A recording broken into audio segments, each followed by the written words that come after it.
And I just think physical fitness is the cornerstone of our entire life. If I'm physically fit, I can really focus on my mental health as well.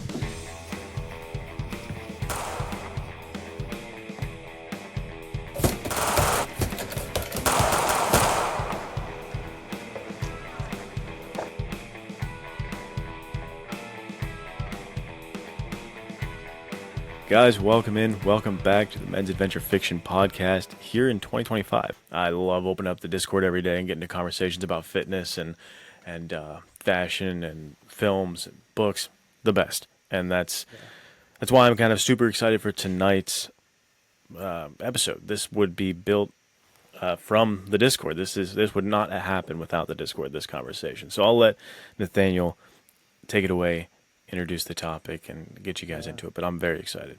Yeah, welcome back, everybody. Today we have another guest on. This is Knight. He is a huge member of the Discord. To Luke's point, this episode would not be here if it wasn't for the Discord. So hop in there, join the Discord, get to talk about men's adventure fiction all the time, every day. All sorts of cool stuff. There's so many channels. Today we are going to talk about one that's very near and dear to all of us here on the pod tonight. Also, the Discord has been just jumping in the fitness section, talking about New Year's resolutions, plans for the new year, stuff like that. There's nothing quite like taking these stories that we love and then turning it into something real by actually pursuing fitness and being ready for action. So we're going to throw it over to Knight, who's here, and we're going to be talking about who is the fittest men's adventure fiction character. So how are you doing tonight, my friend? Doing well, gentlemen. Thank you for having me. Of course. So we're going to go through kind of the criteria for the most fit action hero. This is all thanks to Knight coming up with an awesome breakdown for all of this. So the first one you have here is strength. So how strong are they? Now, what did you have in mind for this? What were your thoughts? Well, it's kind of the foundation for any person or any character. How strong are they? Yeah. Can they pick this item up? Can they sustain their own weight? Like, I think like Indiana Jones when he like throws out his whip and Raiders right onto the branch as soon as he goes over it. Does he have the grip strength? Does he have the upper body strength to hold himself and go across? Yeah. So that's kind of like, if they don't have strength, everything else kind of falls apart. Yeah, very well said. It really is the kind of the crux of the issue, right? Like, if you don't have anything behind the punch you throw, nobody's going to fall down. You're pretty much just cooked from the get. Yeah, you could be super agile. You could be very smart, crafty. You could fight for a long time with endurance, but to your point, if there's no strength, it's going to take, you're not going to do much damage. It's going to be kind of brutal if you run up against somebody who is strong. So, yeah. Well, who is everyone's thought of pure strongest? Is this something we should answer? Like, not overall yet, but pure strongest hero. Let's do it. Let's break down each character, each attribute into who we think is the pinnacle of it. Who's the brave one who wants to go first? Not Nathaniel. How about I'm happy to go first, but I feel like the one that I'm going to pick is super obvious, and I don't want to steal it. Okay. If you guys have something else in mind. Well, we should allow the guest to go first. Take it away. I don't want to steal anything from you either. So this character, I think you guys talked about them before, maybe not in depth as in other characters, but I'm going to talk about them later too. So I'd say Jack Reacher is probably the strongest character. That's a good one. That is a good one. Just because of like how he's written, Lee Child really wrote him as like, he's huge. Yeah. He's huge. One of the biggest attributes of him is just, wow, he's big. And to the point of that, in this new season, which is based off, I forget which book, but they have to get a guy who's like 7'3" to be the imposing bad guy to Reacher, because when you're as huge as Reacher, it's really hard to find somebody who is stronger than you. So that is a really great What's even crazier too is that Reacher is supposed to be taller than Alan Ritchson is. Really? I think Reacher's 6'4" and Alan Ritchson's only like 6'2", but he weighs the same as he does. So he's like, which means proportionally he's much bigger, or at least pound for pound. Yeah, he's bigger than Reacher really is. But that dude, Yeah, Reacher's a great choice. You got who you got, Luke? I feel like it's cheating to say this. I feel like it's not a great answer, but I'm going with Dutch from Predator because it's Arnold Schwarzenegger, like almost in his Yeah. prime. You could say like Conan, but I'm going Dutch just because you look at that guy in that movie, he's absurdly strong, and I don't know if he shows any feats of strength, but it reminds me of. Do you guys remember in Expendables 2 when like Terry Crews and one of the other guys are trying to like rip the doors open of a helicopter? Yeah. So it's kind of like that. I feel like Dutch would be able to do that by himself, one hand, just do the row and pull the whole helicopter door right off. So my pick is Dutch. Yeah, Feels cheap. Feels cheating. well, no, that's why I didn't go first because 100% was going to pick just Arnold Schwarzenegger in general. Anything that, well, because that's like, you could, I was talking to my brother-in-law about this and he was like, isn't it just Arnold? And I was like, well, I don't think Arnold could win any foot race. I think Right. there's no chance he's outrunning anybody. So if you get him in a parkour chase, he's done for. But as far as just like pure strength, the dude's literally built for it. That's like his whole entire personality was to be the strongest person he could be, and Right. it shows. So yeah, Well, is there an actor who's a strong man? Because that guy would probably be stronger than yeah, that's true. Arnold. Like this, the Mountain from Game of Thrones might be Yeah, yeah. the a good strongest one. hero. Now that I think about it, But is he a hero though? Is that's he true. kinda- He's not a hero. No, so that's a good point. That's why this is such an interesting and fun topic for me. I love that you brought this to us, Knight, because Well, this is great. look, this is one category of it, and then it's just like I told you earlier. Me and Nathaniel have been texting about it because you can think about it from every angle. Like fitness is so all encompassing, and in our lives we have to think about this too. Like it can't just be, do I have a sweet six pack? Because if you have a sweet six pack, but you can't run a mile, it's a problem. And if you can run a mile but you can't do a pull up, that's a problem. So there's all these different things you have to balance, and I love breaking it down. And to your point about Arnold, like he's not going to win a fit race, so he can't, or a foot race, so he's not the fittest guy. Right. But yeah, I love this topic. This is fun. I'm having too much fun right now. Yeah, this is great. Do we feel like I think we covered strength pretty good. Yeah, good base. Reacher was a great choice. I think that's hard to beat. Although Arnold is also a great choice. It would be fun to have them just in a like duking it out in what are the robots who fight each other? The Rock'em Sock'em robots, dude. Yeah, Alan Richardson in his prime, Arnold Schwarzenegger in his prime, dude. Just punching Rock'em each other. Sock'em.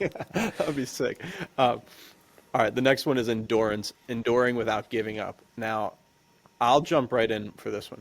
My first thought, and this one, he might come back later too, but for a very specific episode, I think I'm going to have to go with Thomas Magnum.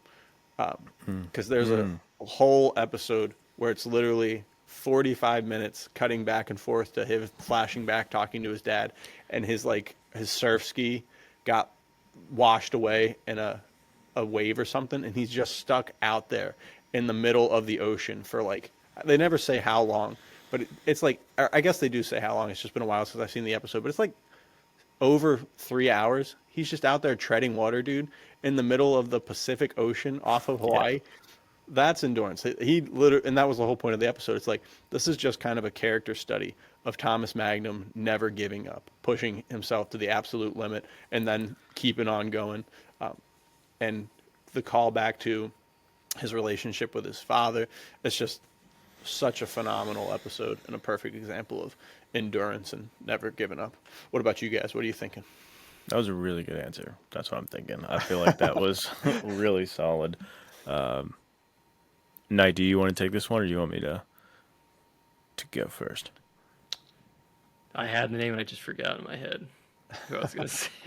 I can give you a minute. I can start doing mine. You think of it again.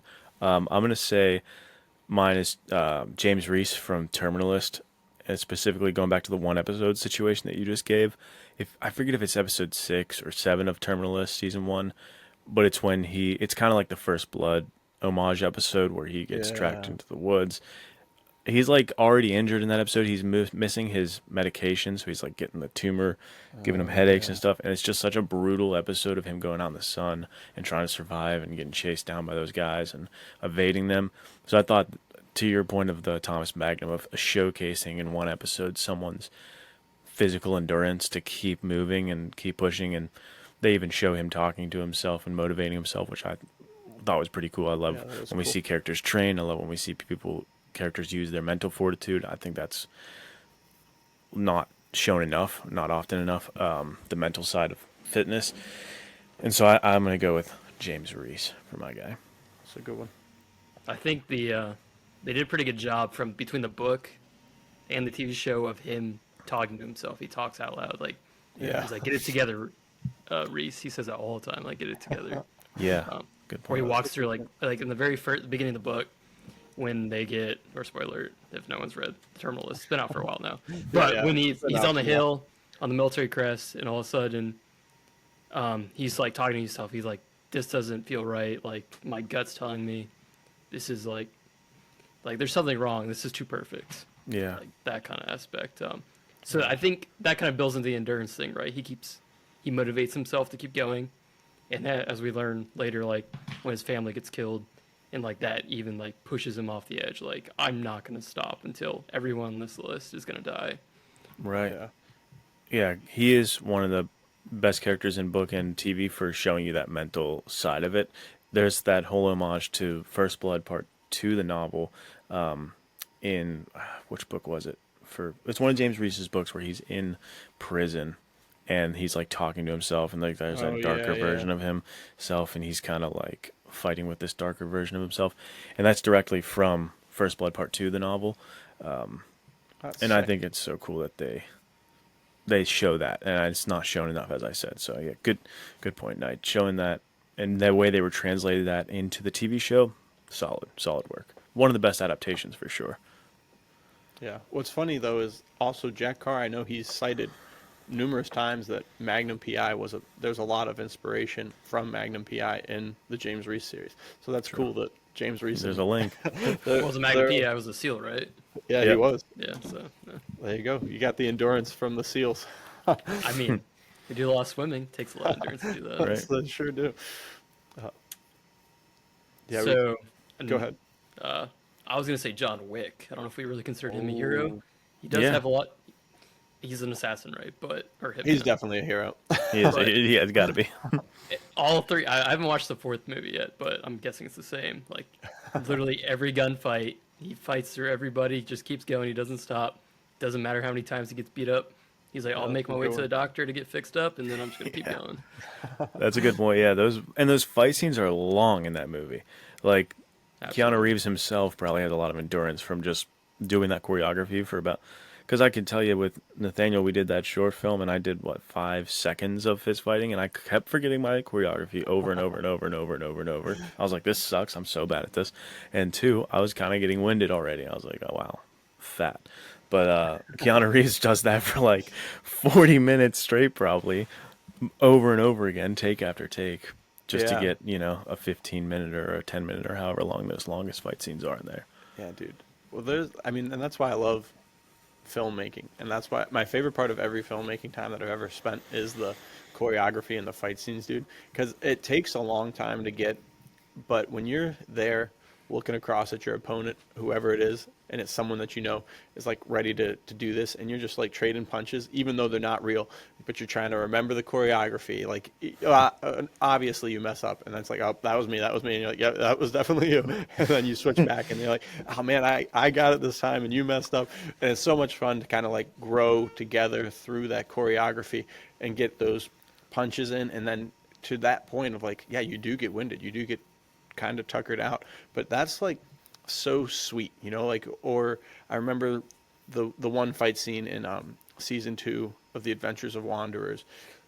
We were up, it was probably like, we were in a barn, but it was probably 40 degrees in the barn, and I wasn't wearing shoes, and I was sliding across this plywood floor, and we took so many punches blocking them on our forearms to make them look good, like actually throwing them. The next day our forearms were just killing us. We were both like in the middle of the fight, like, dude, it's cold, my forearms hurt, but that like makes it so much more real, and it adds to that endurance. It adds to that like like it just makes you feel like, all right, I've got skin in the game. I'm actually bought in. I'm actually somewhat living a men's adventure fiction lifestyle because I'm here duking it out with this dude for 3 hours just to get the Right. scene right. So yeah, And I to think your that's what elevates John Wick is that it almost brings a little bit of that to the audience because it's such a 100%. stunt-heavy film, and Yeah, so for I think sure. being able to see the stunts helps you appreciate kind of the filmmaking behind it and like the I don't know the dedication of those actors to like go through that. This I haven't seen the fourth one either. I think the shot comes from the fourth movie. There was that like tumbling down the hill or like the steps forever. It's like look, Yep. just that stunt alone is just horrendous to look at. Well, That it's like, hurts how so do you bad. even do that, dude? I don't know how you don't die doing that. That's crazy. It's amazing. Yeah, they really loved the John Wick movies for that alone. Just like the stunt work in it. It's definitely one of the best Just stunt for movies ever. throwing him downstairs and hitting him with cars alone. Endurance. No guy can just get hit by a car and keep fighting except for this guy. I I love it. kind of want to add to. So we're talking about, or Nathaniel was talking about. I don't know why I said Nathan. You're good, dude. We're talking about trading punches. All right, that takes a lot of endurance to do that. But I don't know how much you guys trained with a long gun or like a shotgun or a rifle, or even your handgun, like holding that up, for, Yeah. like pulling security or just having your hands up a lot. Like it takes a lot of endurance just to maintain good like fundamentals, keeping it Yeah. stock into your shoulder, just having good grip, going through like through like an entire training session for just an hour. Like if you just dry fire an hour, you get tired pretty quickly. Your hands get sweaty and they're just your Yeah. grip starts breaking down. You gotta kind of like have that mental fortitude. I need to continue to be consistent with my grip. I need to Yeah. be consistent with the firearm in my stock or the stock into my shoulder. So like the John Wick thing, like that. Not only like is he able to trade punches, but he's consistent with his grip. Like he one taps people all the time, and their Yeah, that's so CNS sick. or their snot box, their central nervous system. Or he, I lost my train of thought. But that is such Anything a that good you can point. do with a gun, he does. Right. Yeah, no, for sure. But I mean, I never even thought about that though. But it's so true. Like holding a gun for a while, even if you go on, like for me, just average citizen guy, not in the military at all. So like at the range for an hour or so, your hands definitely get tired from holding in the same position. You're like, dude, cramps, you know?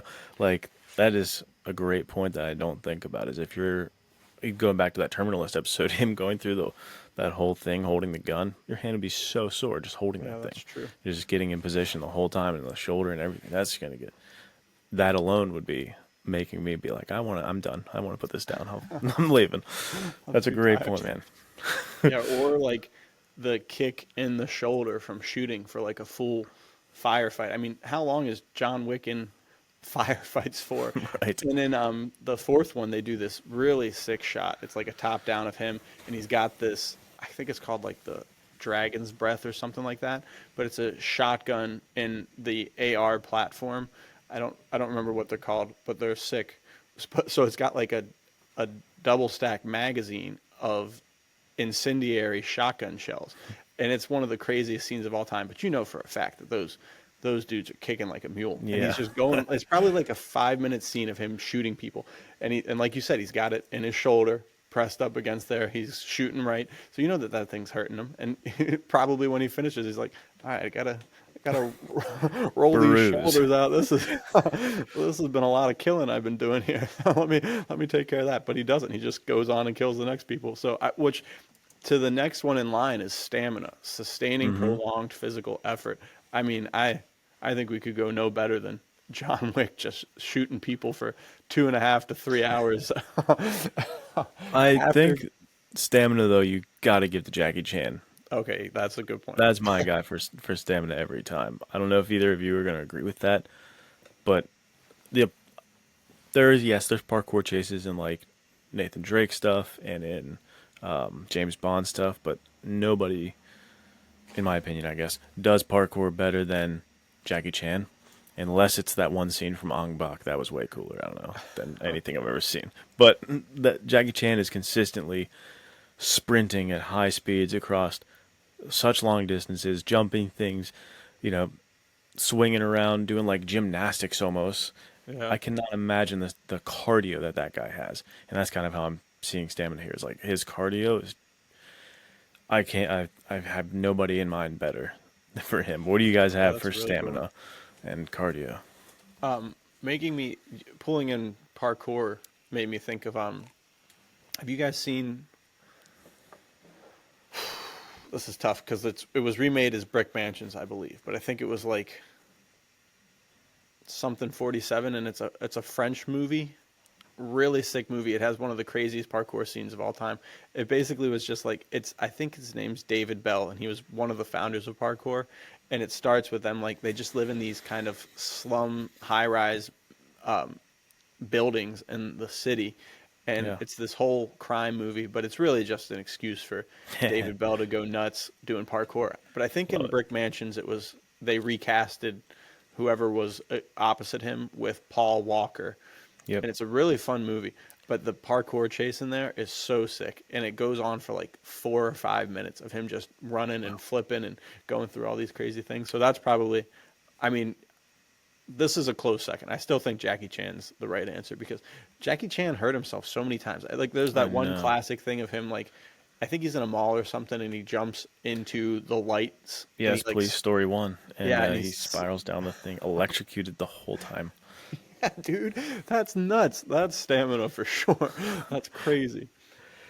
Yeah, Jackie Chan. There's a if you guys remember Angry Video Game Nerd from YouTube, he has a top 10 Jackie Chan stunts video, or maybe it's a top 10 Jackie Chan stunt injury video. Either way, if you look it Okay. up, you'll learn about all the crazy things that he's done and broken during filming of movies, including his skull. And he almost died on one. He like What the swung, heck? got on a tree, and it like broke, and he fell and cracked his skull on the rocks that were like there in the jungle. But he's a beast, and stamina wise, I can't think of anybody better. Especially it helps that he's so like small. His frame is small. He's not that heavy. Like he could just zip around forever. I Yeah, feel bounce like and off just the you walls. cannot stop him.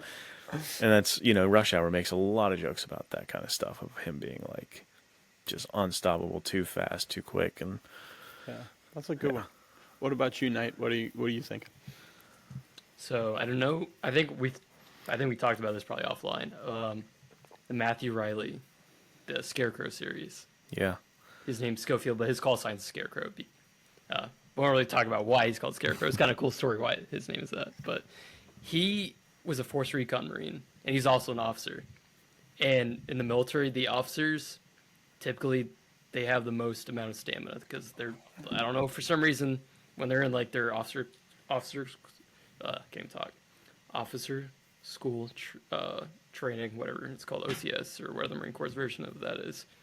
They focus on running a lot, and in the books he's constantly running. Like he's running with his gear on, he has his plate carry on, he's got his helmet on, he's got his rifle. He was Yeah. just constantly running though, like running after the terrorist or the in one book they fight against another special American unit, which is kind of crazy. So I think that probably I was just trying to be different a little bit from Yeah. like Jackie Chan, but I agree with Jackie Chan. But Yeah, Scarecrow, that's a good one. dude, can run for days with all the gear on at the same That's what I time. was thinking. Is like, yeah, Jackie's always just wearing a sweatshirt or a suit, but we're running with gear. That's a whole new level of stamina that That's almost true. plays into the endurance because you're plaguing those muscles a little bit more. You're having to push for that muscular endurance too, which I don't think Jackie Chan has. I think if you put a pack on Jackie, he'll for sure be able to go for a while, but not the same amount as the Scarecrow for sure. Well, yeah, And Jackie's kind of like featherweight to what you were yeah, saying. yeah, So like you put that back on, he just like falls over. right. Yeah, I think that's a whole new level of stamina. Yeah, because it adds the muscular endurance. And if I don't know much about this character, but if he runs, seems like Tom Cruise has to play him because he's the ultimate runner. He sprints everywhere he goes. I wish they would make it into a movie because it's great. The first book is the best book, but just the stories are just crazy. I'll have to check them out. I must have missed hearing about them, but that sounds so sick. Yeah, I've heard about those, not read them, so I definitely, after this conversation, am supremely interested. Yeah, Yeah. that's So if awesome. you want to start the series, it starts with Ice Station. Okay.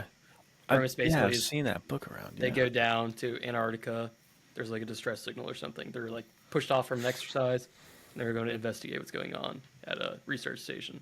But it's crazy. That's awesome. Very cool. Sick. Very Well, cool. thanks for the recommendation. I like that.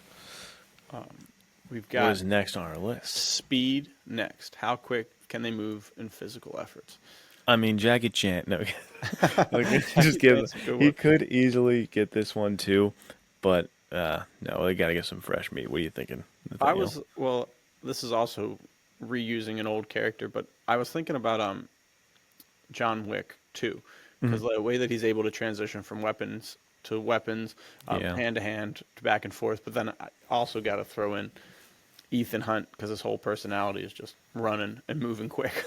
So I think both of those guys are pretty speedy. Yeah, that's tough. The speed, yeah, because it's like, are we gonna say is it just running? Because that would open up different people, or is it like that where it's how fast can they switch guns, or how fast can they think and like, if they have to break a code or get into something. That's where Ethan Hunt might be the right answer for me too, because the whole concept of Mission Impossible is like the big countdowns and like how many times is there like a 10, 9, 8 going on in his movies? Like he That's the has whole to point be, of them. yeah, right. He's always running against the clock. So I think for me too, it's got to be Ethan Hunt, just because of his constant need for speed. He's got to be fast. Yeah. What about you, Knight? What are you thinking? Kind of in the same vein, James Bond. Oh, that's a You good Yeah. know, one. like he can drive cars really fast. He can run really fast, like Casino Royale, like the whole parkour scene. Right. Like I think that scene's so funny when the dude does the parkour like right over the wall. He just runs through the wall. The last through is so good. Yeah. That is such a good scene. Yeah. But the same thing, kind of like the John Wick stuff. He can move pretty well with his guns. He Yeah, can for fight sure. really fast. So I would say maybe James Bond. That's a good one. Yeah, That'd that, be cool if Ethan Hunt and James Bond like went toe to toe. I would love that. Especially Daniel Craig's Bond and Yeah, Tom. yeah. Well, Tom Cruise is the only Ethan Hunt, but I Right. I feel like they'd be so. It would be so cool to have a crossover movie with them. It'll never happen, obviously, but that would be a sick thing. when we say fast fights too, it makes me think of, and I don't know if this is a positive or if it's just bad editing, but like I can't, Jason Bourne. I feel like his fights are always so fast paced, but that could just be the fact that there's so many cuts and shaky cam that you're like, what's happening right now? But I bet you he seems like he would throw his hands really fast, so he could also be in the running for quick punches. I don't see him running a whole lot or whole very effectively throughout the series, but Yeah. definitely speed with the hands. That What guy. is You've talked about it before. The character in American Assassin. Oh yeah, yeah. What? Why am I blanking on his name? Mitch Rapp. Mitch Rapp. Yeah. Rapp. I'm about to call him Kyle. Vince Flynn. I was like, no, wait a minute. Just like Yeah. when they do like that training scene when they're like fighting each other. What do you Yeah, call in the woods where Yeah. they Scott Atkins is in there with him. it? Oh yeah. What movie did I just watch with him? One more Last- shot. One more shot. One more shot. I just watched that. I've never Nice. seen the first one. I watched it with my wife. She's Awesome. like, "This movie's stupid." That's what she said. It's Like, just we're gonna watch it. We're just gonna watch it. We gotta We gotta get finish it now. We're committed. It's just a one take of action. It's just that was sweet. Let's do it again. One more shot. That's sick. I forgot about those movies. Scott Adkins is such a underutilized actor. He's a beast. First of all, He Talk could. about- I think he could have played James Reese. I think. That's that's what a kind of good character point. he Yeah. reminds me of is James Reese, That's a good. good Yeah, one. he would be good as James Reese. or maybe like a Jack Ryan, maybe too. I don't know.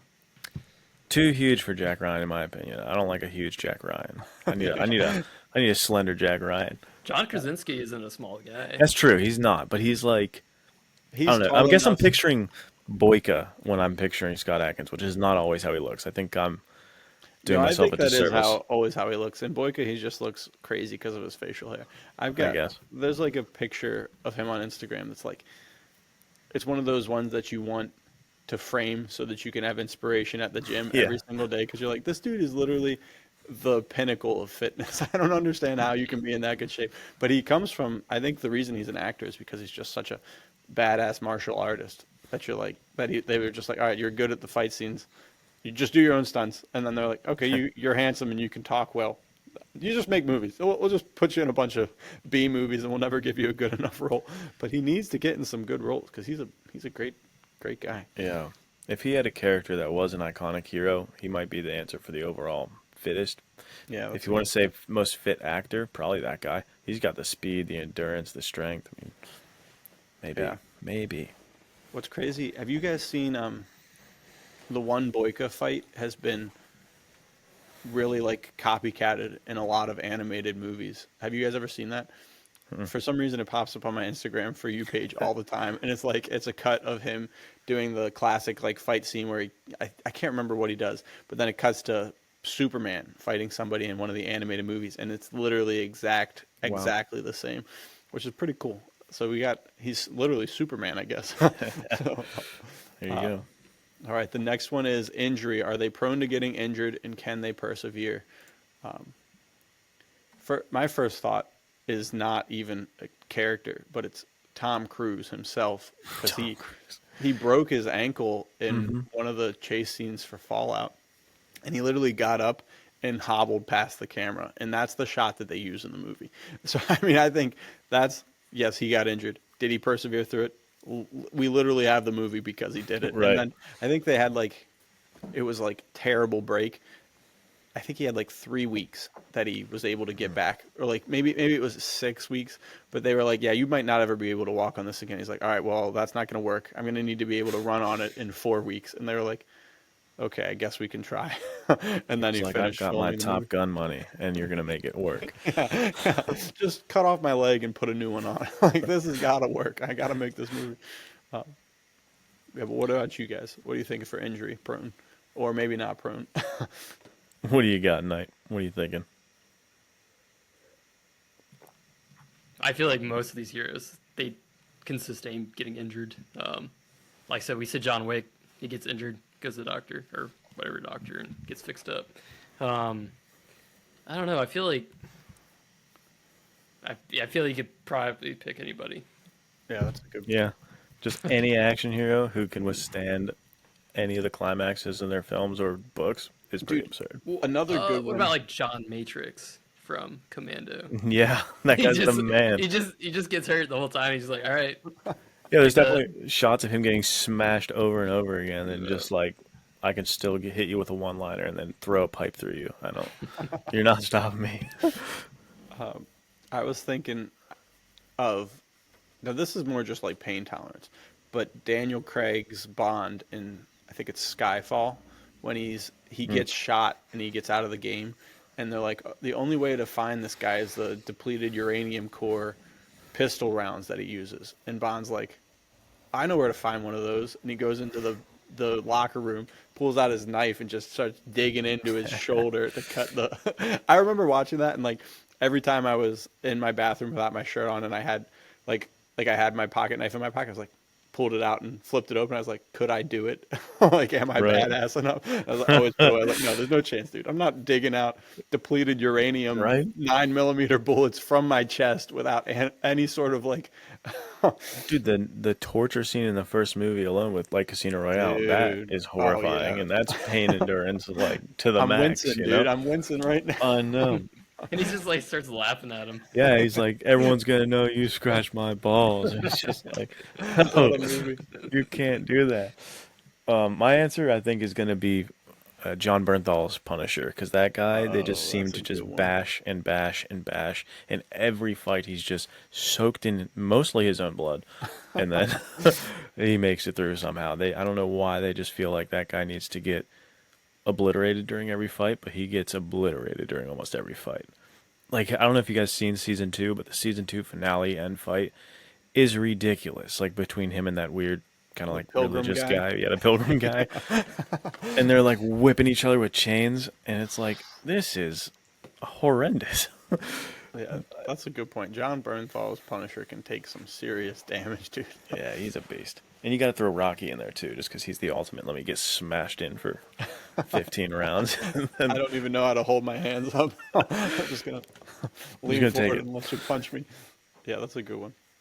All right, cool. Yeah, I think that covers. Did you have anything else, Knight? I have a side note thing right. about the endurance of pain. I recently got a 2-star review, which I wouldn't normally be pumped about, but this was a very funny 2-star review on Vipers about the fact that Hunter can just get his leg almost snapped off and then carry like a 180-pound man.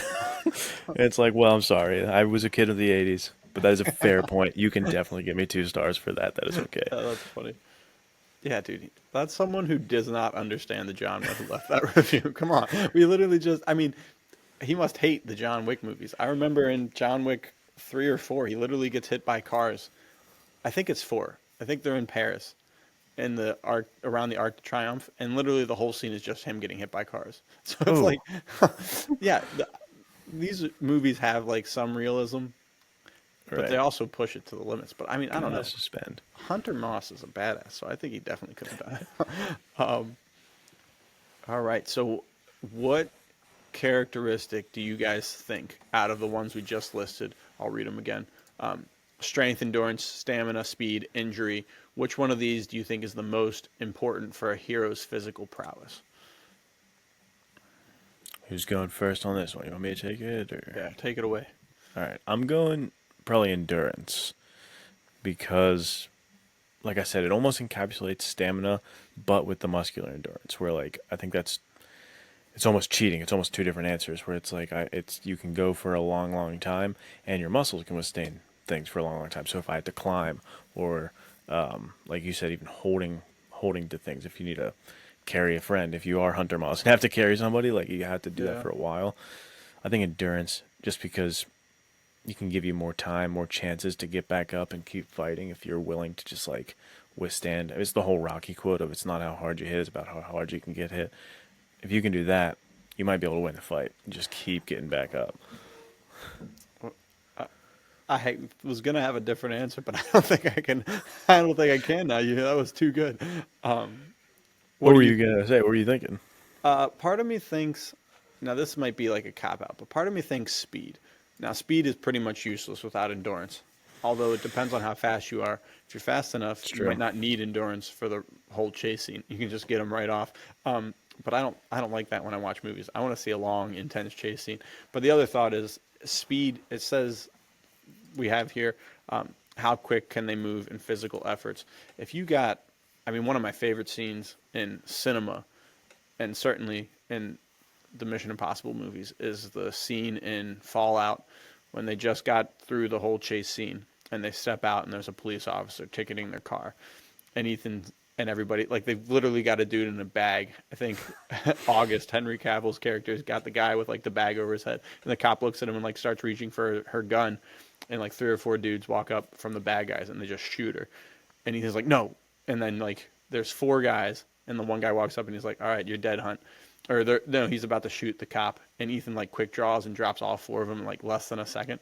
So it's kind of like, if you got speed like that, dude, you can get out of a lot of situations that you need endurance for. But I don't know. I think endurance trumps it. I think you're right.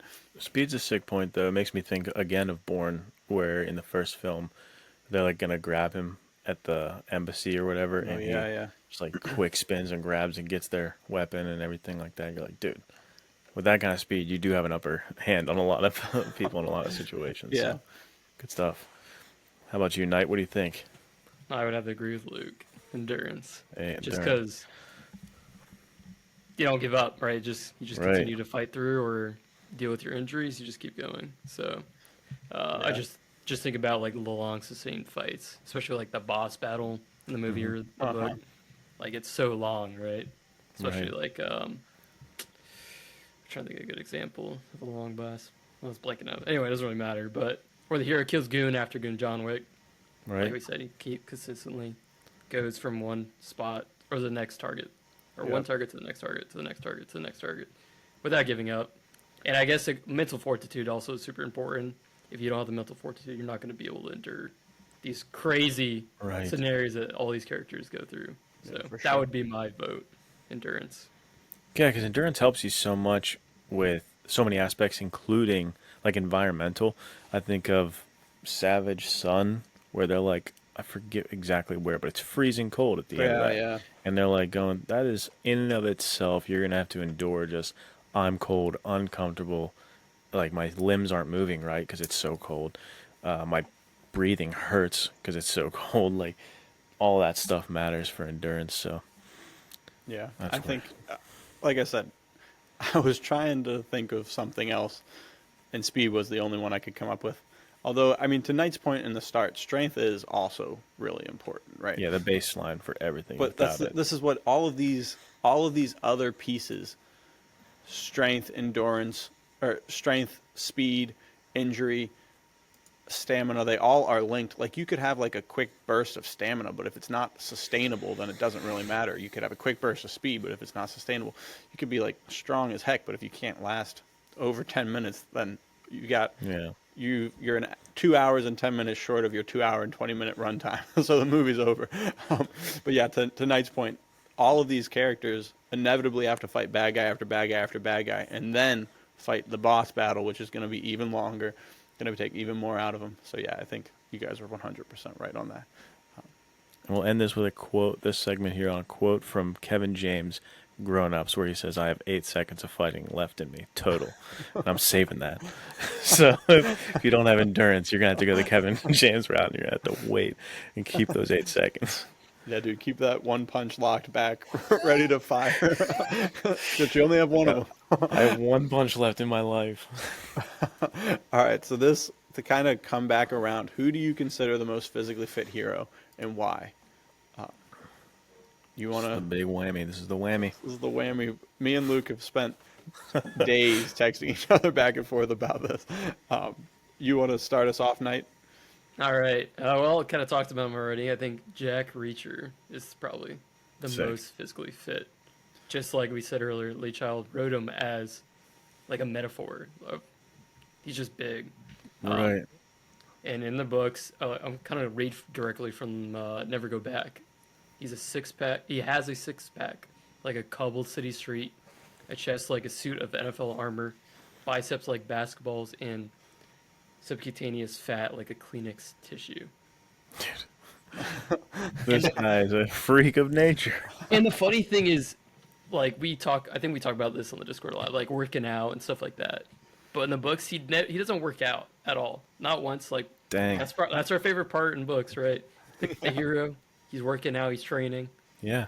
I think which book was it? I can't remember. I think it's Tripwire. In that book, he's in the Florida Keys and he's like Yes. digging pools, right? Just digging pools with hand tools. They're not using a backhoe. They're not using a dozer, anything like that. Reacher is the backhoe. He is the backhoe. That's so good. Like Jack Reacher, he's 6'5". I think I wrote down 250 pounds. With a He six doesn't like pack. to work out with a six pack. Yeah, that guy's a beast, dude. So I guess the biggest thing is I'd say his practical strength, just from doing hard Yeah. things. So that's why I chose him as the most physically fit. Oh, that's a good Dude, one. solid answer. Yeah, and that's the thing, like the farm boy strength or like practical strength, whatever you want to call it, like that kind of where it's not just, oh, how much can you put on the bench and bench? It's like we're out there in the real world and someone's fallen and you're the one who can pick them up and hike them a mile. Like that's the strength that matters for real. It's not just show guy muscles, like just looking good muscles, but Yeah. doing things muscles, you know?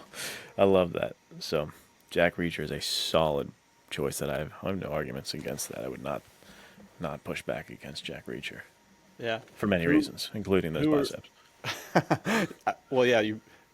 At 6'5", 250 pounds, I don't think I'm not gonna anyone push could that. push. Yeah, anyone could push that. Yeah, that's a really good one. Who's yours, Luke?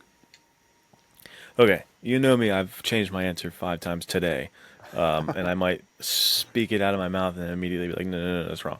But I think, as of this second, where I'm leaning, and I don't know if it's true or not, but I think I'm going to go with Daniel Craig's Bond, just because he is very strong.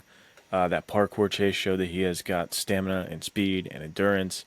Yeah, he seems to be like that total package, that comprehensive ability to like, he can fight, he can hold the weapons, he can drive the cars, he can jump building to building. He's just agile. He's smart too. He's got all of the stuff that he needs. The mental fortitude, where we talked about getting your nuts swacked off with a a rope and being like, haha, good one.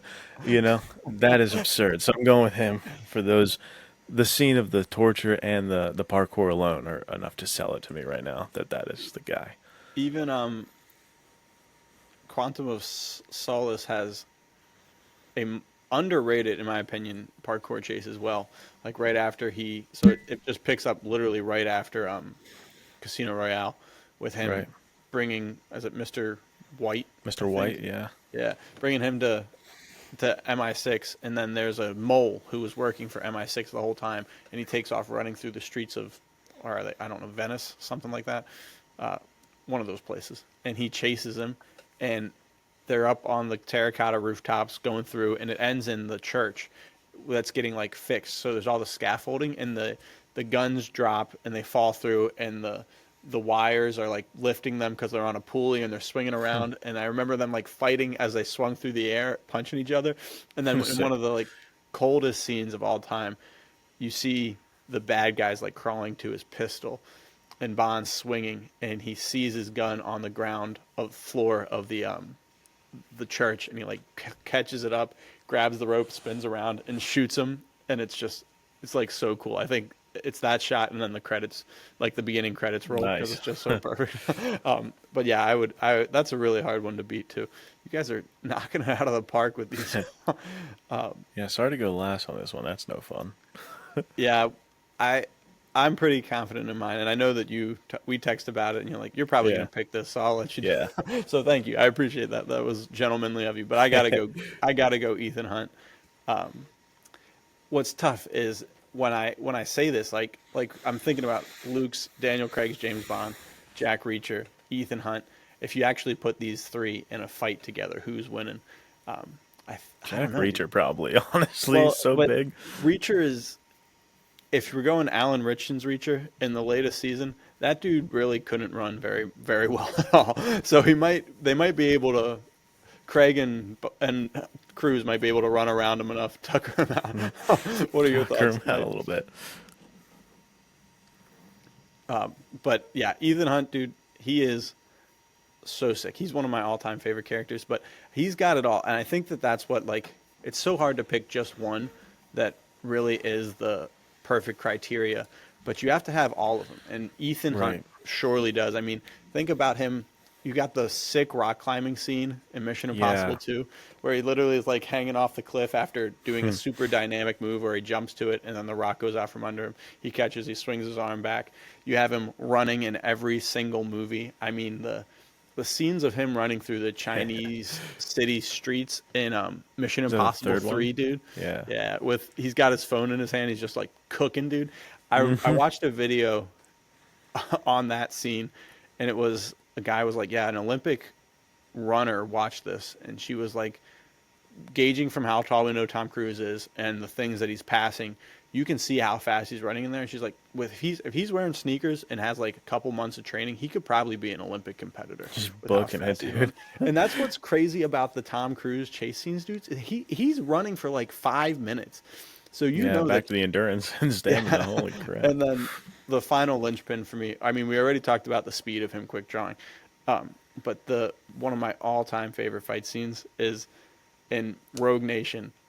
Ilsa Faust is in there, and then the Bone Doctor comes in, and she knocks him unconscious and tosses Ethan the keys because he's strapped to the pole shirtless, because of course he had to be shirtless because it's Gotta be just shirtless. classic action movie, and he can't get the keys undone. So he grabs that pole and just yeets himself up the pole and off the top, and it's one of the most incredible feats of strength I've ever seen, and it's so sick. What a great shot. Yeah, that's why it really is like this tough balance, because when you're saying Ethan Hunt, I knew you were going to pick that, and I was like, that's such a great pick because he is the all-encompassing. He does it all. The only thing I thought was, oh, but Daniel Craig's definitely stronger than him. But Ethan Hunt's definitely more agile than Daniel Craig. As agile as he is, I can't picture Daniel Craig's Bond doing that rock climbing scene, for instance, in the second Yeah. Mission Impossible. So there is like a give and take, and unless we're missing somebody, I don't think there is someone who's just bang, da boom, da bam, da, and they have every single one at 10. Yeah. There's for just sure. yeah. Well, because that would be a Reacher's pretty not gonna boring be- character. Right, then that's literally Superman, and then it's not that fun anymore. Because Reacher is going to be a little slower. Daniel Craig's not going to be as agile. Ethan Hunt's not going to be as strong. But they're all right there as like Yeah. as close to 10 out of 10 as you can get as far as the full package. Yeah. I mean, but Reacher does have that height advantage because I think Ethan Hunt, I don't know what he's supposed to be in universe because he's as tall as other characters. I think they use apple boxes to get Stilts. yeah, something like that. Because Tom Cruise is like 5'7", and I think Daniel Craig's 5'9". So Reacher's like 6 inches taller than 7-8 inches, like almost a No, foot 6'5". taller. 6'5". Yeah, almost a foot taller than Tom Cruise. So Tom Cruise would just be like darting around, trying not to get smushed because if he got caught, he'd be cooked. But it's Probably like it is 90 pounds on him too. at least 90 Yeah. pounds. Yeah, That's why I think, if when we're asking the question of like if they all enter a bar, who exits, I feel like it has to be Reacher, unfortunately. It's not going to be Daniel Craig's Bond. He's going to get grabbed up by the throat or something and not be able to get out of that grip. yeah. If they have no weapons, just like hand-to-hand fighting, Yeah. I'd say Reacher. Maybe I'd say probably Ethan Hunt if they had guns, just because Yeah. of like how fast Tom Cruise moves in True. those films. Yeah. But not to say Daniel Craig isn't fast either, but Not just as like in fast. Collateral, Tom Cruise and when he plays Vincent and like that one Yeah, scene, for sure. just quick draws it to I don't even know what they're called, like the bad guys. Yeah. So sick. Well, Smokes and them. that's the tough thing too, because it is, and we'll kind of get into this in the next section when we talk about least physically fit. But I think that's like, I remember Luke brought this up at some point. He was like, because you said something about Ethan Hunt fighting somebody, and you're like, well, he'd probably just like take off running, and they wouldn't be able to keep up with him. And I think that's what's cool about all of these characters is, yeah, they're all like incredibly fit and ready for the occasion, but they're also really intelligent. I mean, that's what's cool about Reacher is like he's almost like a jacked Sherlock Holmes in some of the books. Like that's Right. literally how he writes him. He's like, this dude is the king of figuring things out. He's super smart.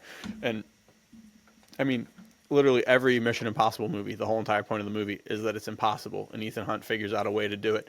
And every James Bond movie, he gets out of it. He figures out. So I think that's what's so cool about it. It's like it would be so sick to see all three of them in a bar figuring it out. like what would they do?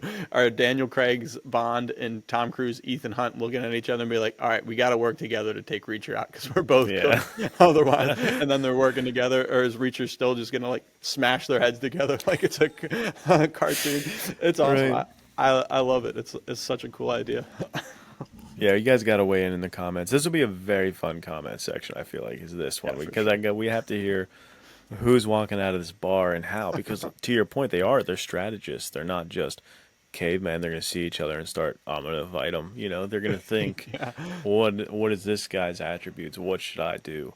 How can I get myself to the best advantage to take this giant of a man out? They're Right. they're gonna be thinking. One of them's taking off running, I guarantee it. Yeah, I was like, you fight him and I'll wait and then I'll fight Yeah. you. I'll fight I'm gonna wait whoever till wins. you're exhausted from fighting him, and I'm gonna circle back. I'm gonna be fresh as a daisy because my stamina's great, and I'm gonna beat you up.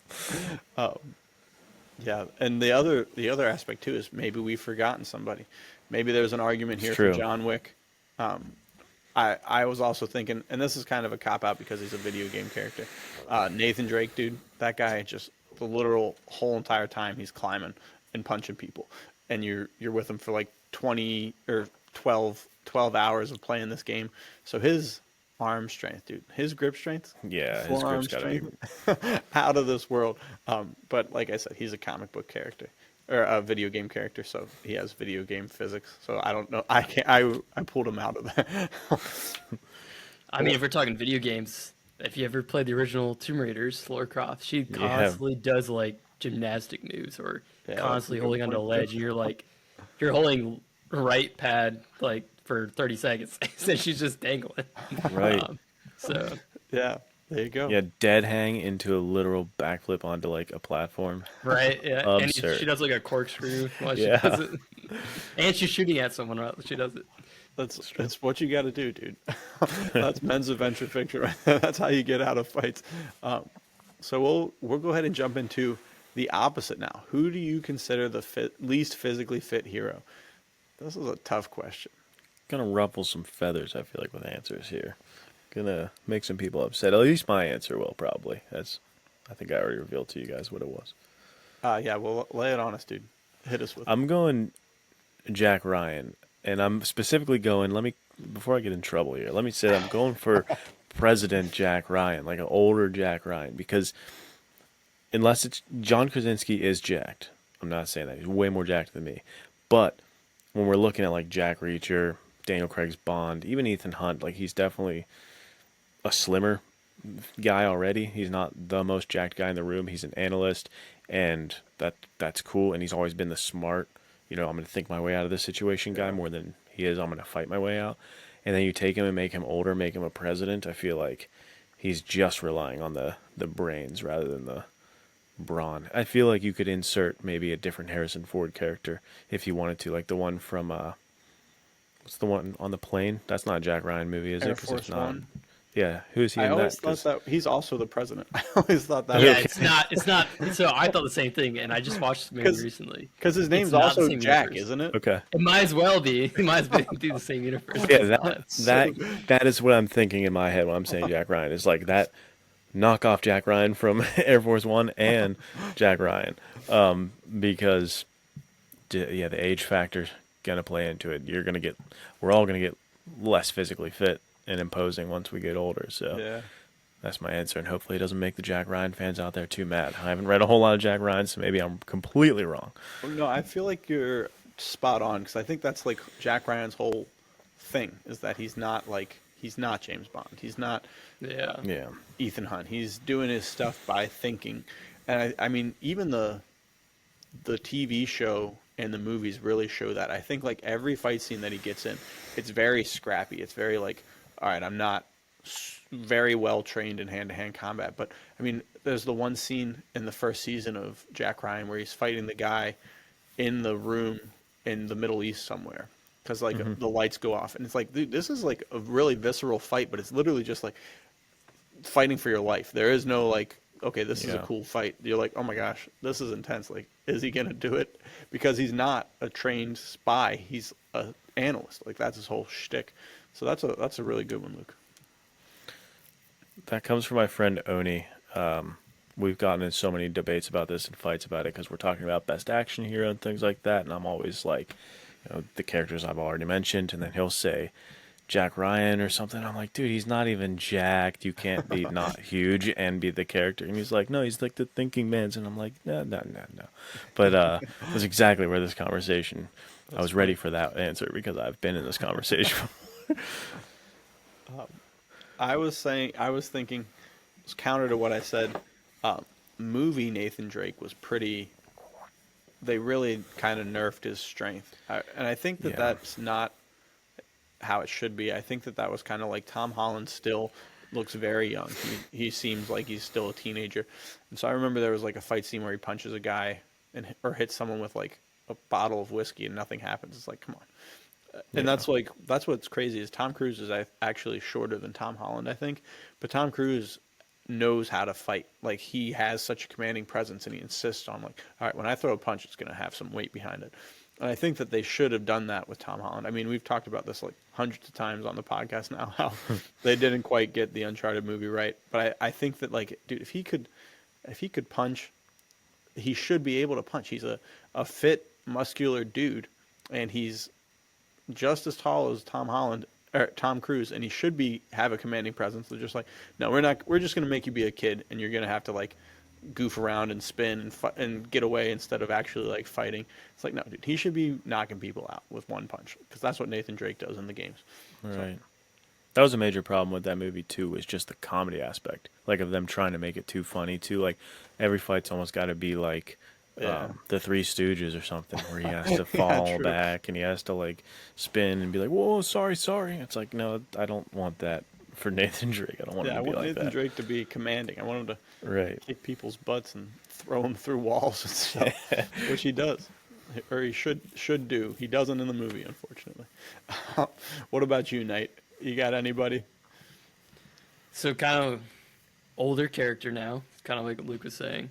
I'm gonna say Harrison Ford as Indy, past everything after the Last Crusade. Just like the Good one. Crucible Skull, he's older now, right? Yeah. Not only Harrison Ford is like I don't even know how old he is in that movie. He's probably in his 70s, I think. Right. But he's just gotten older. That's the only thing. Like he's a strong character. I wouldn't say he's like the strongest, the most fit in the earlier movies, but I'd say probably above average. Yeah. But when he's older, right, I say he's probably the least physically fit at that That's a good time. one. Please, Indiana Jones fans, do not hate me. Yeah. I love Indiana Jones. It's the No. reason why I love adventure movies because of him. But I would just say that's just because he's older. That's the only Yeah, reason. Father Time gets us all, and that's a great point because even at the oldest, he's agile. He's pretty agile, and he's got great endurance. But you cannot be that agile at 70 for sure. Like you're just Right. not. The punches don't land like they used to. The strength's gone, the endurance is gone. That's a great point. So like, and he's not Logan from Logan. He's not a superhero, so he's not like Yeah. I'm old, but I'm still basically a 20-year-old peak performance beast. You know, Right. he's an actual old guy. So that's a good. I like that a lot. Right. And then the follow-up question was, do they use the brains over brawn? Are they still considered a hero if they're physically weaker than their fictional counterparts? And these are great questions. I mean, Indy certainly uses his brains over brawn. So does Jack Ryan, or president of Air Force One. For sure. I mean, that's like the whole point of the movie. Not Jack Ryan, but it is Jack Ryan. Well, because he's also Jack Ryan too. What is his name in Air Force One? I think it even is Jack, Off-brand Jack Ryan. Is what it is. or maybe it's John. It's something super generic, and you're like, dude, Dollar this is store. just Jack Ryan again. But yeah, Air that's Force the One, I'll whole look point. it It's up for you. like they figure out how to overcome. Even Nathan Drake in the movies. I mean, he ends up succeeding in each of these movies. They end up getting through it and making their way through. So I think that is, and I mean, and James that's, Marshall. Yep. There you go. I've seen that. President James. and I think that that's what's cool because we talked about. Luke brought up with Reacher. They had to bring in a 7-foot guy because you want your character to be strong and the strongest, but you want them to not just be able to like that's what a lot of people's problem is with Superman. It's like, all right, well, he's just gonna beat everybody because he's the best. So you want them to have some sort of like real human aspect where it's like, okay, this guy's bigger and stronger than me. Now I got to use my brains too, along with my brawn. And so I think that that's a really good plot device that has to be utilized. I agree. Yeah, these guys definitely. That's why I picked the Jack Ryan character or fake Jack Ryan from Air Force One. Is that they have to use their brains because they're in insurmountable odds that they don't have the prowess or physical fitness to take on themselves. They can't just be the hammer like Casino Royale Bond and just break through the wall and beat the shit out of the bad guys. But they have to think about what's my angle, how can I see, and that's what makes those movies fun. It's a different type of action movie, but you get to watch them think that through and think through the steps of how do I dupe these guys, how do I get the upper hand, how do I get myself to survive, and that's also very interesting to watch. And you get a little bit of that, and this is where a full package, another great answer for best overall would be Rambo, like First Blood. You get to see him kind of outsmart those guys and like think through the situation a lot. I like that. Yeah, for sure. I'd say even younger Indy, like in Raiders, right? I know Harrison Ford was sick in the scene, or that's why they did it. But when the guy with the sword, gun. he does all the crazy stuff, and he just like pulls it out, and just Right. drops him. Like, Yeah, because he's not gonna waste technically my time. just supposed to be a professor. Like he's not out there training. He's not like a military, No.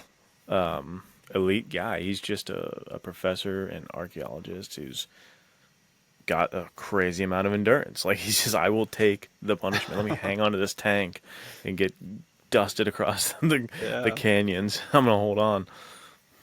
I guess you'd argue that he does have military experience because in the younger chronicles, he fought in World War One.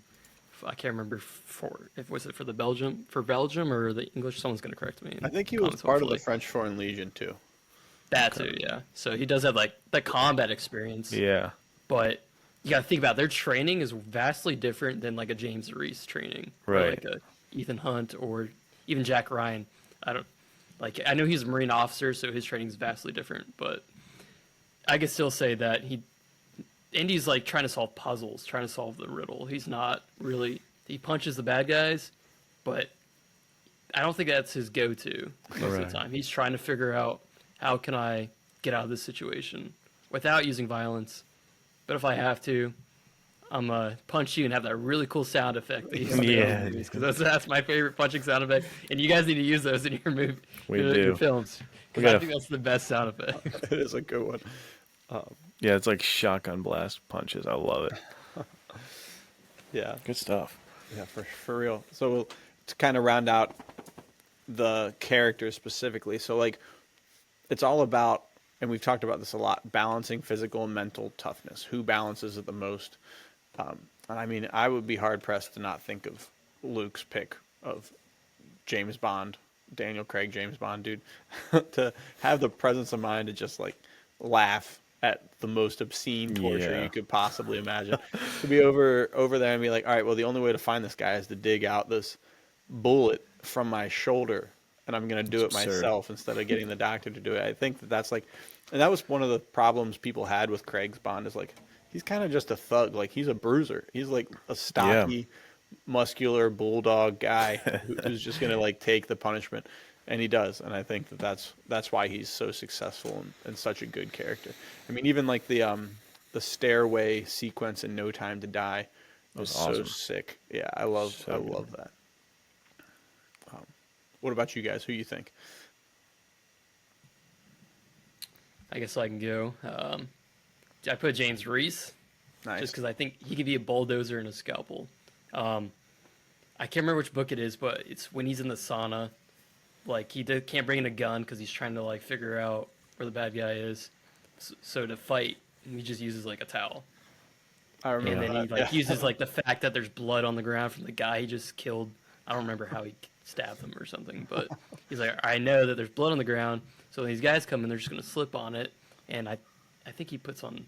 I don't really remember how he does it, but the fact that he uses his environment and he doesn't have to use a traditional weapon Yeah. to fight. And he's a thinker. He thinks ahead. Like he plans out. He's very methodical. Like the scene where he snipes the dude driving in the car. He's Oh yeah. the day before he stalked that or he reconned that location, figured out where he needed to be. He found a good hide site for himself.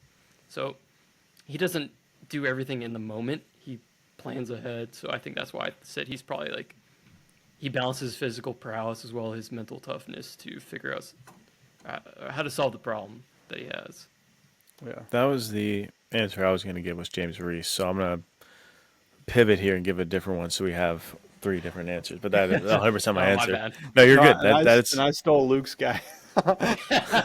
Sorry, dude. You know what? Let's end it here. But no, that's I love every point you made about James Reese. I think that's what made that be my first answer was the fact that he does. There's such an emphasis in that book series and the TV show so far of showing that like your final weapon is your mind. Like that is still a weapon that is in the fight at all times. So I love that they show that. But to give a similar answer is the Punisher again, but this time going with the 2004's Tom Jane Punisher because same situation. He like gets this enemy and then he just spends so much time doing recon and figuring it out, and then he gets spoiler alert, I guess, even though you can 100% guess how the Punisher goes down, or at the end he's like, made you kill your best friend, made you kill your wife, killed your son, and then the bomb goes off. And he's like both of them, and it's like it's so good. Like he just methodically took this guy's whole life apart, Yeah. and he took his time doing it. That is the balance because he's got to use his mind. He's got to use, the techniques to get the information. He's got to be patient. Very cool blending of the worlds. Yeah, that's awesome. Very good stuff, guys. We'll take it a little personal. How do we embrace physical fitness required to live the hero lifestyle? This is a great question because, I mean, this is so true to the podcast. This is the whole point. It's like we love these characters, but the whole reason we're here is because we want to bring aspects of them into our personal lives, our daily lives, so that, I mean, the chances of me getting to fight 90 bad guys over the next 2.5 hours are unfortunately pretty slim. But I want to at least feel like I could have a fighting chance. I wouldn't be able to, but so how about you guys? What do you think? What actions do you take to have the men's adventure fiction fitness lifestyle going on? Yeah, I could say that to your point of it being so important. I think this is why I put like a training regimen in front of all the first 3 books I did, is because when we're sitting there reading, that's like such sedentary lifestyle. Like I hate just reading and sitting around and then doing nothing with that. I feel like stories are meant to inspire, meant to stir up something within you. And to your point, we might not actually be as sick as like a Louis L'Amour character in real life, Yeah. but I mean, do you not want to live a life where you can do more pull-ups, run farther? Like this is so fun, for one, to be physically fit, and then two, Sure. it's so good for your health. Like this is going to help you live longer. There's just so much benefits to fitness. From me as a clinical mental health counselor, like the benefits of working out for your mental health, absurd. So there's just so many reasons that this is important to me, and there's such a link to characters and story as a motivator in my life. So for me, I guess how I embrace it, one, starts with the genre. Like I gotta be engrossed in the genre, finding characters that I'm like, dude, look at this guy. What is this guy doing? To And that getting point, in. is ahead. there a specific character that inspired you to be like to strive to be physically fit?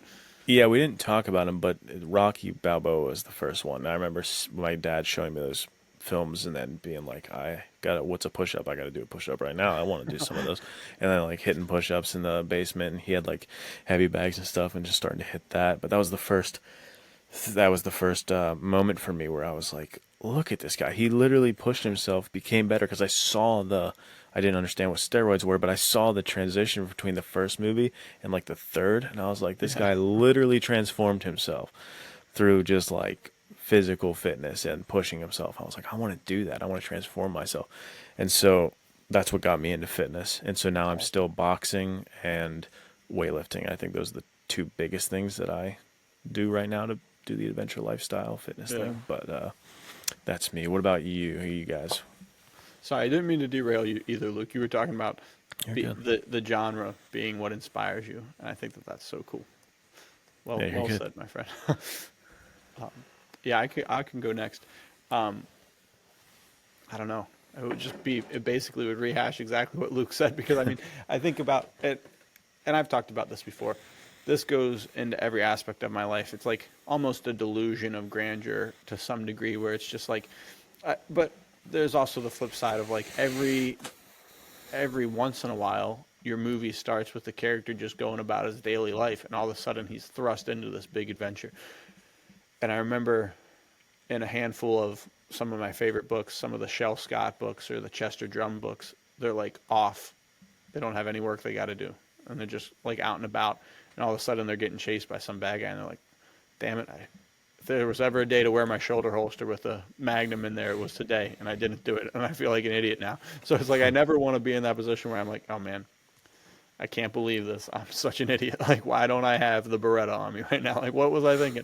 So I think, and that's the same thing too. Like, for a while last year, the year before, I was training 1-arm pull-ups, because it's like, that's a pretty practical skill. But now hear me out. This doesn't sound practical. But if I'm hiking and I slip off the edge of a cliff and my wife's falling with me, and I grab her and I'm holding on one arm, one arm the ledge, like if I can't even pull my own weight up, then we're cooked. But if I'm able to like pull her up and get her on the edge and pull myself up, it's like you never know what might happen. You never know what a day is going to bring. I mean, a perfect quote is Alfred the Batman, where he says, "What's the bloody use of all those push-ups, Master Bruce, if you can't move that burning log?" And it's just like, it's so true. It's like, dude, what's even the point of like being in this life if I'm not going to be prepared for whatever comes at me? And that comes from watching movies like this, reading books like this, where it's like, all right, these dudes, maybe they forgot their gun today, but they're still ready to get. They're fit enough, they're strong enough, they know enough combat that they're able to get out of the situations themselves. So I think that that's what it's all about. It's like this genre. A lot of people come for it and they're like, oh, that's just popcorn literature. There's no point in that. There's no real like weight to men's adventure fiction or action adventure stories or movies. But it's like, no, man, this is a thing that should inspire your lifestyle to make you try to be like these characters who are physically tough, mentally tough, very smart about how to use weapons and how to train their body to the max potential. It's like, that's what it's all about, dude. That's what I want to be. Then to answer the question of who first inspired me for like physical fitness, I'd probably have to say, have you guys ever seen the 10 Commandments? Yep. Charleston Heston, like that one? Well, actually, Yul Brynner, Ramses, dude. Okay. I love that dude growing up, and he was always shirtless and just so shredded. And then also probably Tarzan from the animated movie, just like Jack. Yeah, he's a beefcake, dude. Swinging on vines like that, and that's what I love. Like, I think that's why climbing is so integral to who I am as a person. I just love climbing things, swinging around on things, because it's like, dude, imagine going to the jungle and swinging on vines, dude. That would be so sick. So those two kind of like locked it in for me. Dude, heck yeah, man. What about you, Nate? What are your thoughts on all this? To kind of go back to answer the same question, who inspired me to be fit? Yeah. I was kind of a weird child. Like, I loved history. Like, I would watch the History Channel, and my mom would buy me books about, like, on my back shelf. I like books that she just gave me a couple months ago when I saw her. Like, Awesome. it was like Battle Plans of D-Day, or like a really old book that was like warriors throughout history. It's like the Crusaders, and then all the way to modern day. I think it was like probably Vietnam soldiers. That's how old the book is. So Very cool. So I'd say the combination of that and watching Raiders, just because like I wanted to be like him. I wanted to be like an archaeologist. I wanted to go on these adventures and carry a whip. Maybe not carry a whip, but carry a gun. And Yeah. a whip would be pretty cool. I've never used one, but have a cool fedora and Yeah, just classic. go on adventures. But he's physically fit, right? He takes those punches. He gives out those punches. He holds on to the cliff edge. He fights a tank, or he fights on a tank. Right. Hangs onto a tank.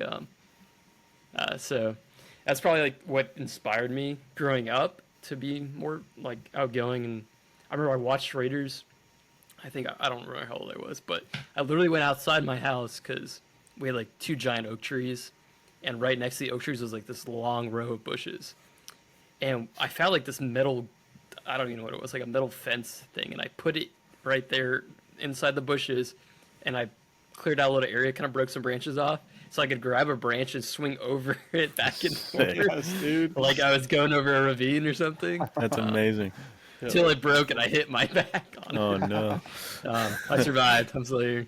That's the But I, endurance, dude.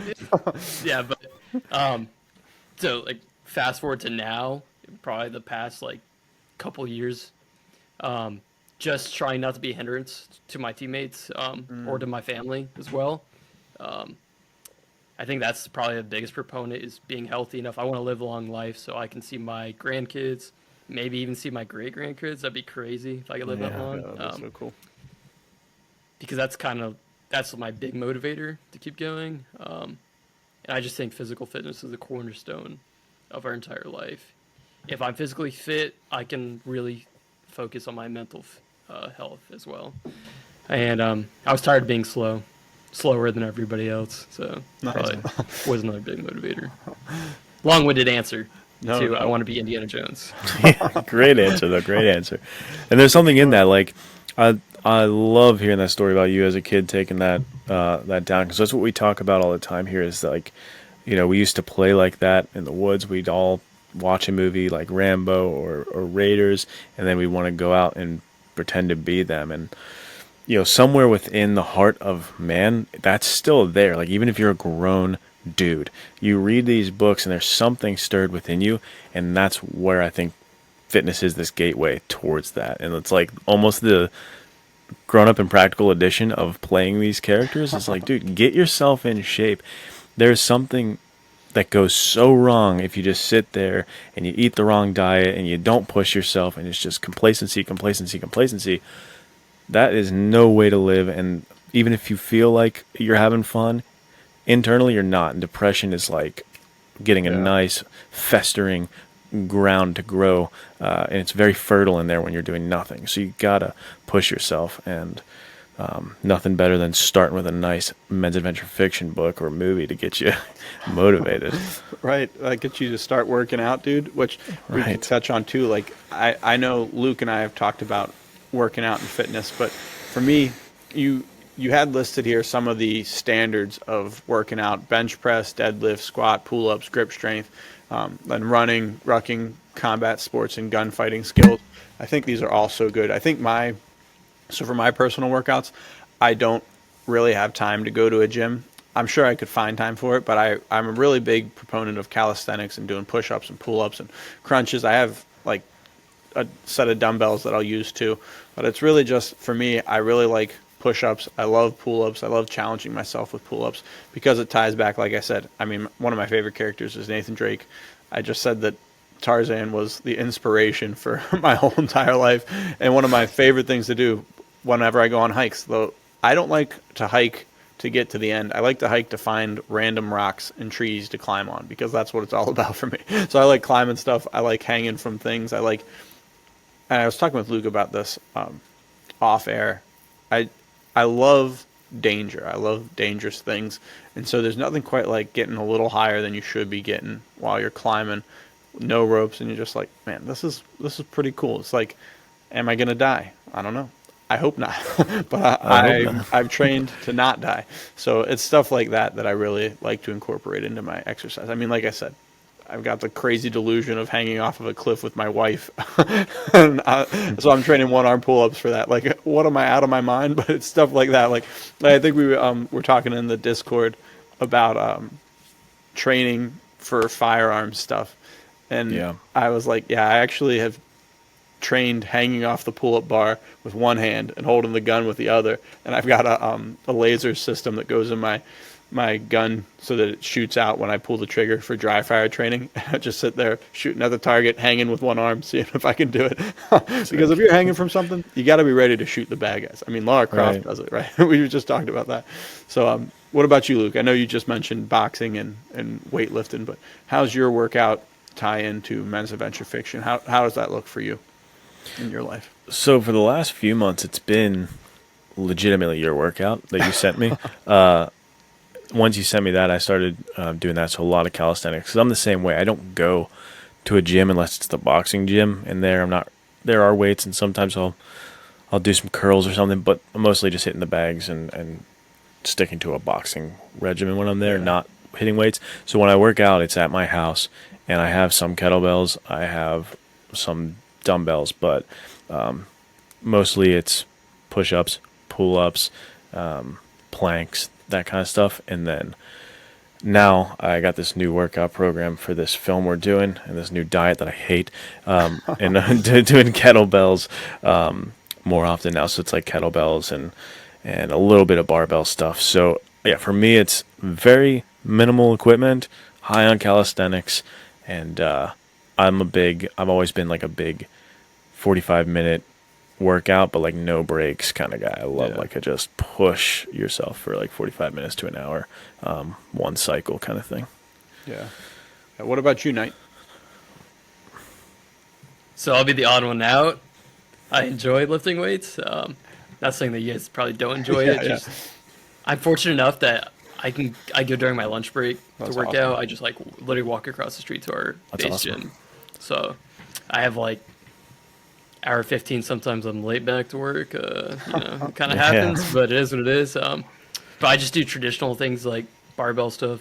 I think we were like Nathaniel was talking about it: bench press, deadlift, squat, pull ups, grip strength. I run a lot, rucking. Not ruck. I haven't been rucking so much lately. My back's kind of jacked up right now. But rucking, I think, is a great tool for someone who wants to get into doing something difficult. Yeah. Just because it's a different kind of thing. Like, yeah, you can go for a run, but you throw in that ruck and you start walking. At least, like, if you've never worn a ruck, you go for a mile. Your traps are going to be hurting. Your lower back's going to be hurting. Your knees probably going to be hurting. Your feet are probably going to be. Everything's going to be hurting if you've never done it before. So, but you do that. You rest a day. like, hey, I'm gonna go for a mile and a half now. I'm just gonna push it a little bit further, and just kind of give yourself like an easy goal.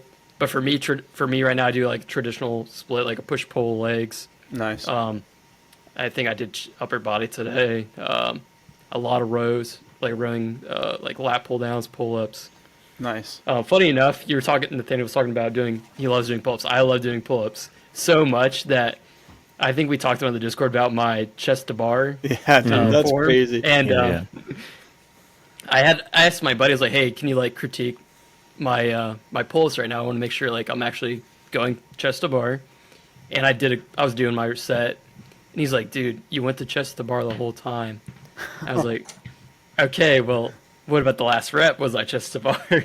Like sometimes a little bit too much of a perfectionist in that fact, not trying to like say like, oh, Knight can do chest to bar every single rep. But that's kind of my goal, right? So if you have that goal in mind, So sick. I want to do that just because that's what I have in my mind. Yeah, And that's I kind of wrote down standards. Like, I don't know, I think we didn't talk about it. Like, just some standards that anyone who's listening to this can kind of keep in their mind. This isn't like, oh, by tomorrow you have to hit these standards. But I kind of wrote them down. Yeah, Because even my deadlift, I'm not there yet where I think the standard should be. So for bench press, I think you should be able to bench press your own body weight. So I weigh 170 pounds. Okay, I could do that. all right. Deadlift at least twice your weight. I can't hit that yet. I'm like 315 right now. Very good. Squat, your body weight 1.5 times. So I think that's like 270 something for me. And be able to at least do like 12 pull-ups in a row. Because not only those pull-ups, you're working your back, but your grip strength, like being able to hang on to that. Should be able to shoot for like an 8-minute mile. That's pretty standard in the military. It's like an 8-minute mile. Should be able to ruck, like maybe the goal up to like 12 miles. That's pretty much the standard that we have. 15 minutes or less per mile. So, and then what's the other? Standards are for combat sports and gunfighting skills. So I'm lacking in one of these combat sports. I don't do any of them. Never done them in my life. Yeah. Maybe I'll do it when I move, when I get out of the military. I just don't. Like kind of what you guys said, you don't really have the time to do it. I don't have the time to do both.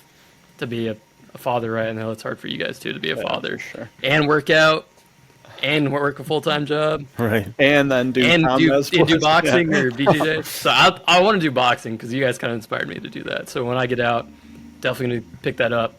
But I think gunfighting skills like dry fire a lot. Yeah. Right. Your rifle, your pistol, shotgun, whatever you're going to carry. And earlier we were talking about you forget your Beretta at home. Like I feel that same way. If I forget my Glock at home, I feel naked. Yeah, dude. And I'm like, the all worst. right, what am I going to use as a weapon right now if I have to? Yeah.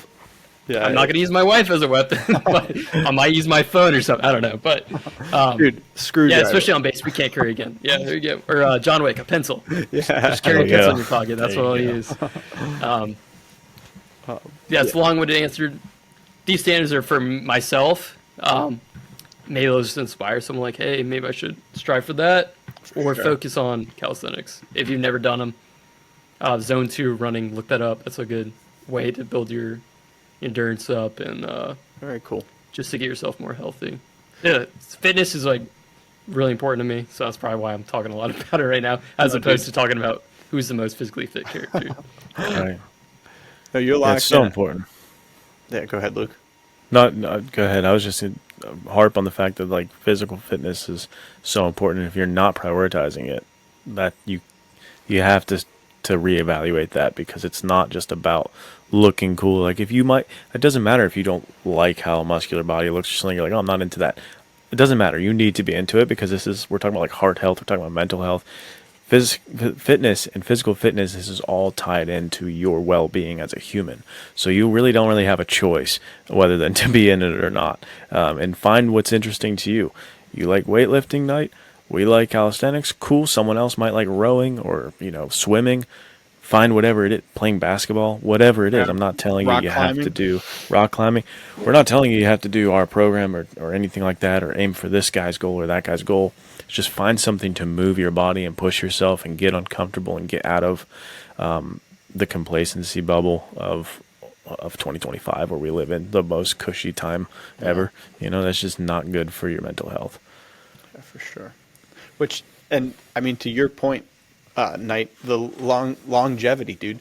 I had a daughter when I was 25, right? So 25 years from now, she might have her kids, and I'll be 50.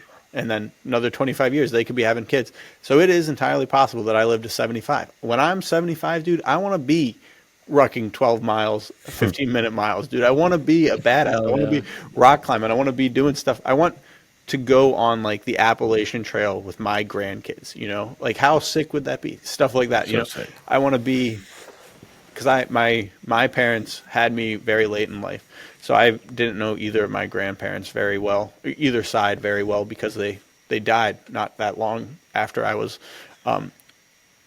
growing up. So it's like, dude, to be a young grandfather is so sick. Like, and then like to know that I could be fit, smoking a pipe, wearing a shoulder holster. Like, I want to be these kids' heroes. Grandpa's a badass. Yeah, exactly. And so I think that that's like it, to Luke's point, like get uncomfortable, push yourself hard so that in 50 years you're looking at your kids and you're like keeping up with them. You're running around with them.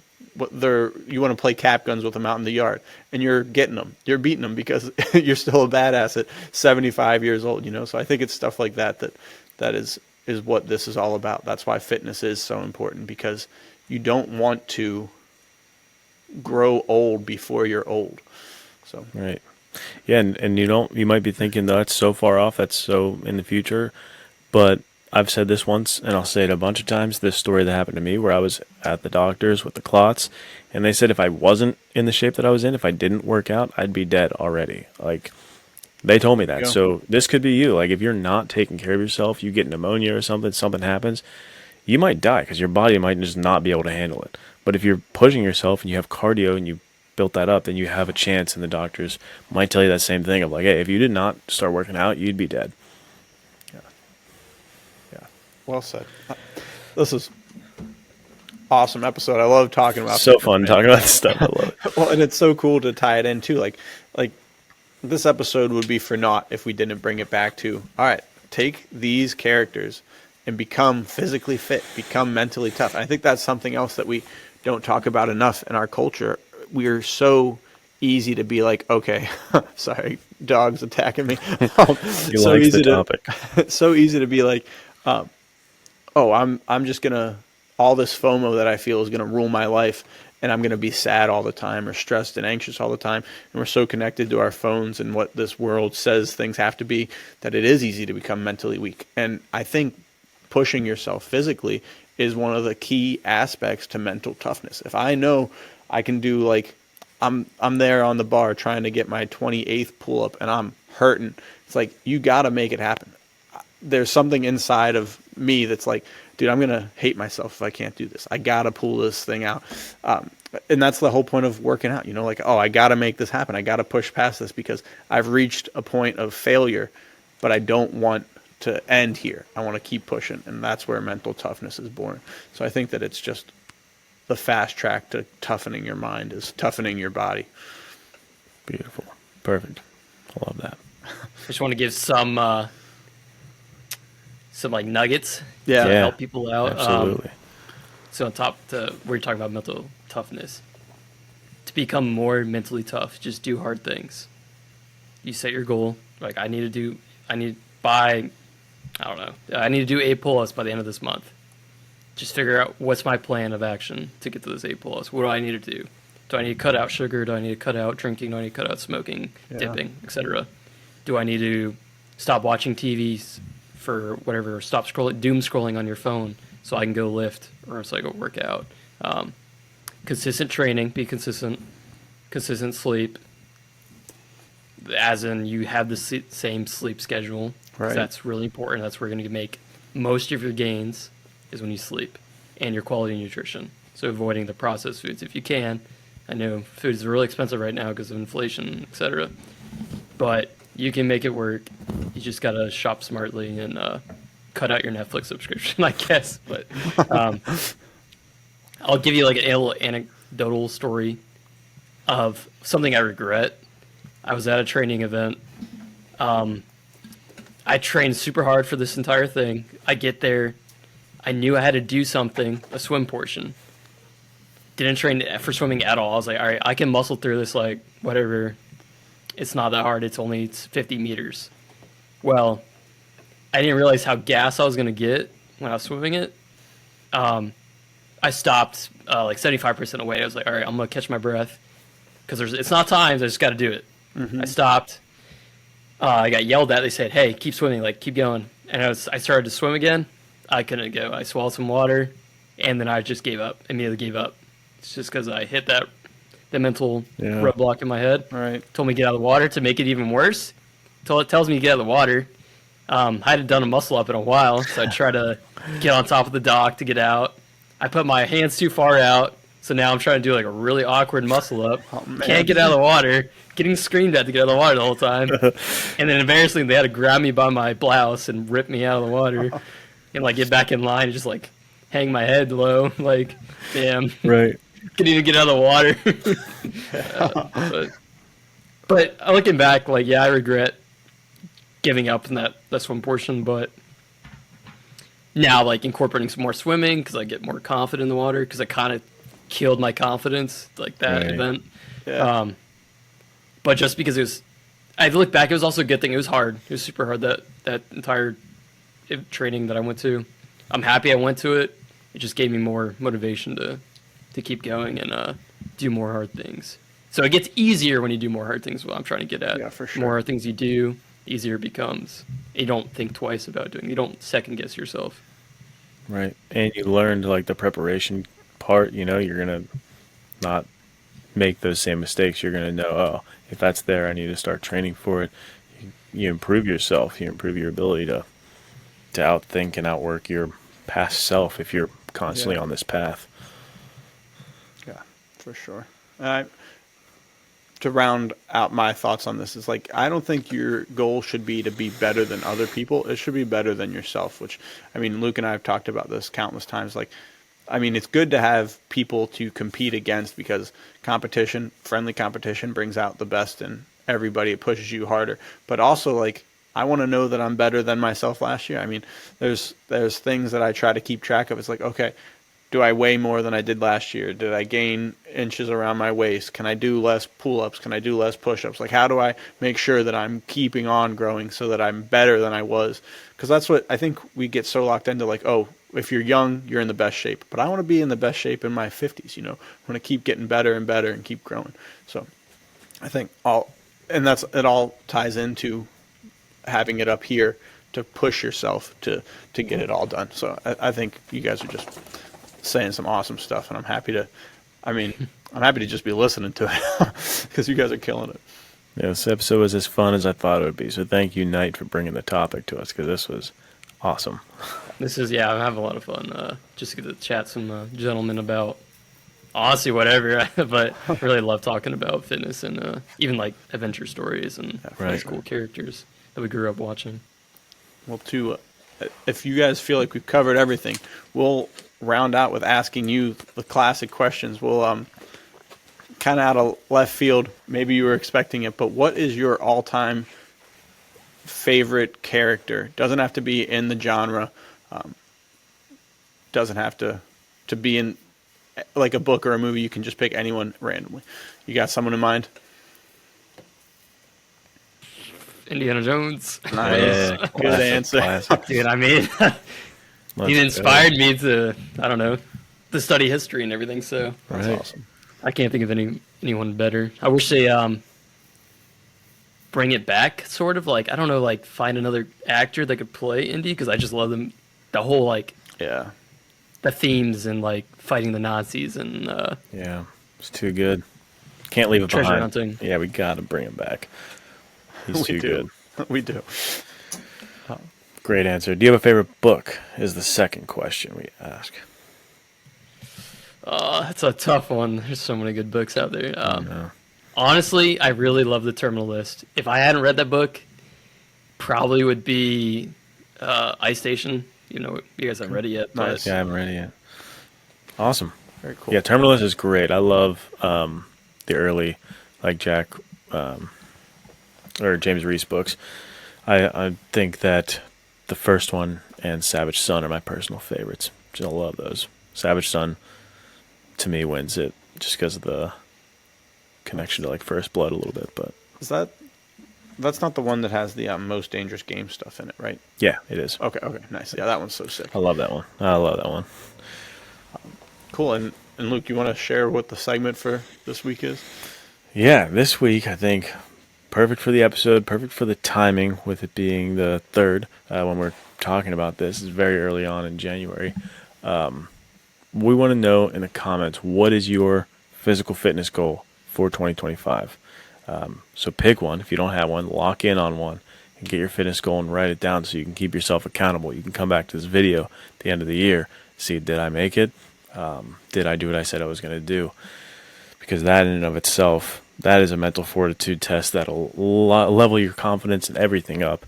If you can do what you say you're going to do, that is massive. So start right here by telling us what your goal is for 2025 in the realm of fitness.